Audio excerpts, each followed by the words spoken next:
If you line them up side by side, Repair Cafe Willowdale fix forms sound like a litany of battle-scarred knickknacks. A coffee machine that stopped boiling water. A rice cooker that doesn't turn on.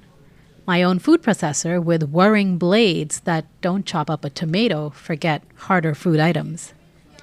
And that's not counting the many rips and tears, nips and tucks that came under the sewing category. On May 23rd, on a rainy Saturday afternoon, residents of Willowdale patiently waited their turn at the North York Civic Center to get minor repairs done on personal items. Volunteers from Repair Cafe Willowdale patiently wrote up the slips at a makeshift triage table and then directed the item owners to a waiting area. Once their name was called out, people made their way into the fix-it room, where a team of fixers took on the task. If an item couldn't be fixed, it ended with a shrug and a handshake. But if the fix was in, a cowbell was rung in jubilation. The repairs range from utilitarian to sentimental, like a sweatshirt that Linda brought in. I just have one more item with her name on it. Okay. So just in case you're like looking for Eloise. Eloise. Okay. Yeah, Eloise, she's over here. Got it. My name's Linda. I'm here with my 16-month-old. I brought 2 items to get fixed. One is a Christmas sweater with a Homer Simpson with Christmas lights. So it's just the lights being fixed. I think it needs to be soldered or something like that. The wire kind of came apart.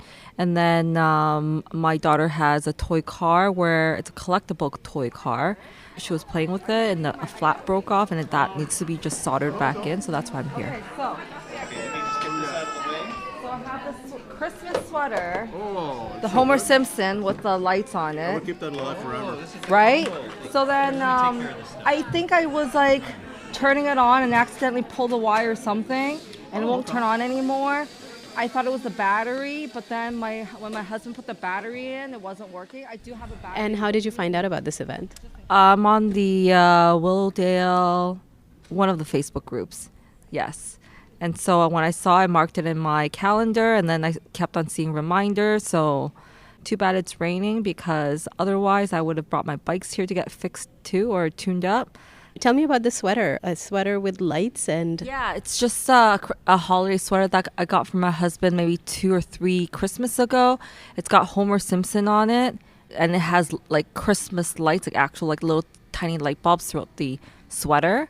We always like to bring it out because I think it's really funny. So yeah, you could call it one of those like ugly sweater. I don't think it's ugly, but after giving birth, I gained a little bit of weight, so I wore it this Christmas.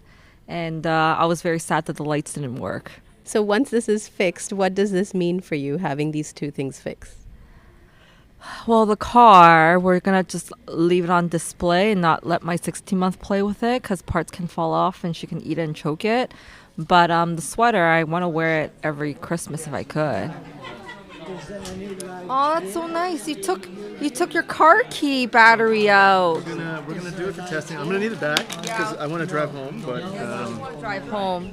Hi, I'm Lottie Kwan. I am the organizer for the Repair Cafe Willowdale. I usually refer to myself as operations lead because the person who helps me out a lot here is right next to me, Jen.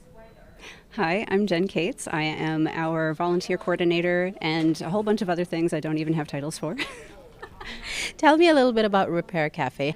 The cafe part of the name definitely confuses people, but the repair part is the real heart of the event's name because all we do is really bring the community together to come fix things for them as much as we can and hopefully teach others as well. So this is really what I would call a community gathering for repairs. It's sustainability in action. It's a massive, heartwarming community thing.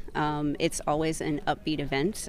We have so much positive feedback at the end of these. People are, whether or not we could help fix their item, I think a lot of people are just happy to have them looked at, have that connection with their, get to know their neighbors. And then our volunteers are always just really like itching to fix things. Like they're skilled people and they just... Our dopamine junkies. They get so happy when they fix things. They get super sad when they hit a streak where they don't.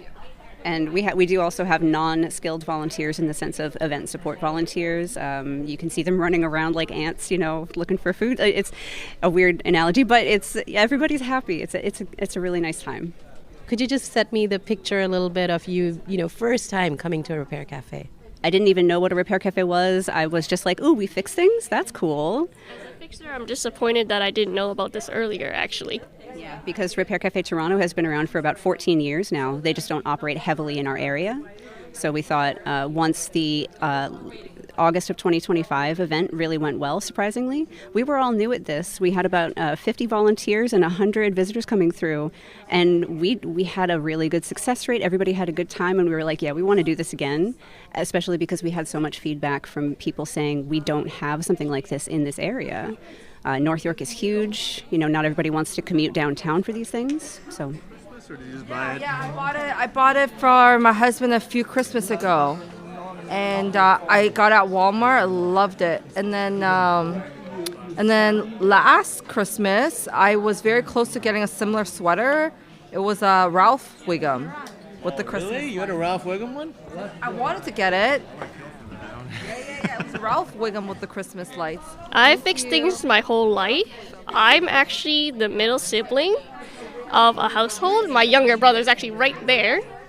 So I grew up doing a lot of sort of handy chores because I'm really good with hand skills. It's the one thing I'm good at, I think.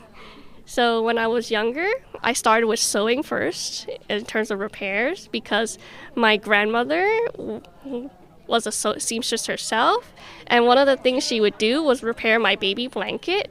But I was a very impatient child, so I figured the next best thing I could do was learn to fix it myself so I could have it back faster. So I started with sewing, and then I just really like picking up every handy skills around. I can do electronics, I can do tech. Lottie is our only volunteer, I think, that can basically be slotted into any of our fixer categories. That's not true, there's Paul. Okay, Lottie and Paul. Lottie and Paul are the only two that can competently do kind of everything, which is a really handy skill to have. I can't fix anything. I have 3 items in the... That is true. I have 3 items in the queue right now. I've had things fixed through our volunteers in the past. My partner's actually in there as well, fixing things for people. And there's some things he can't do either. So, it's great to have the community of people in here. But yeah, I am the volunteer coordinator because I cannot fix things. My wife got me a Christmas sweater very similar to this one. Yeah. And I can understand why you want to keep it alive because it is a magnificent masterpiece. Yeah. I thought it was hilarious. Like, yeah. I didn't even throw in laundry yet. I don't even know if I will. Oh yeah, no, mine's I just wear like a t-shirt underneath and try not to sweat. Yeah, I do the same thing. Mine's like 2 years old, hasn't seen water one time. Could you give me a sense of what are the most common items that people bring to fix? When it comes to clothing, it's pants. Oh, yeah. When it comes to appliances, it's blenders. I've had 3 pants fixed through this Repair Cafe organization, and we once had a gentleman bring 14 pairs of pants in one go.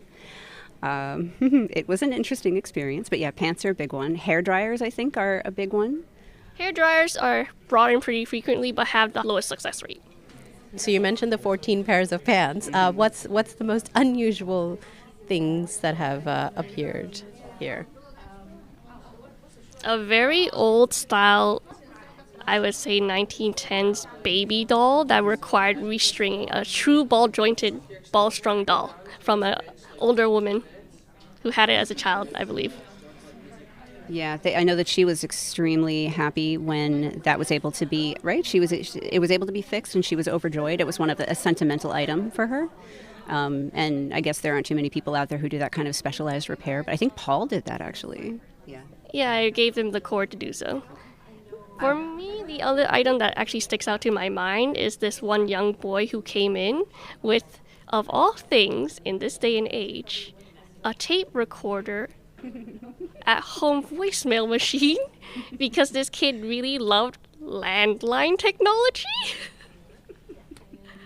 I was so heartbroken I couldn't fix it for him, but what happened was he had picked this up from Value Village at his grandparents, and then he tried to plug it in, and it didn't work, but he was really hoping we would fix it because his friends are calling him at home, but he's not at home, so he wants them to be able to leave messages. I really wanted to fix that. I wish I could have. Do people often come with stories about the things that they have brought, why it means so much to them, why they're getting it repaired? A lot of the people here, they usually bring things because it is truly a necessity to them. Like, especially when it comes to technological repairs, not everyone has the ability to purchase new machines, especially with how high prices are rising and how mandatory it is that you need one in order to just get a job or just to live in this society. So when we fix those, they're pretty happy because it's almost like a lifeline that got repaired. Something that would be ridiculously hard or expensive to do so because a lot of them are coming in with like fairly old models of stuff. And I'm always happy to see those fixed because I don't like the idea of someone just being hampered just by having ancient tech. I'm not a huge fan of planned obsolescence in electronics for that reason. Okay. And I guess finally, will you organize more or how? This is our second of 2026. We had 2 last year. This is our fourth total of our large public events. We've had a few mini repair cafes at various community events. And we are kind of aiming to have a repair cafe every other month generally. Sometimes it doesn't quite work out, but that's our hope. How do you think this will be fixed? Like, is it resoldering the wire? Well, we'll take a look. To me, it looks like the wires are actually shorting out with each other, which means I think I just need to separate the two, pull it in a bit.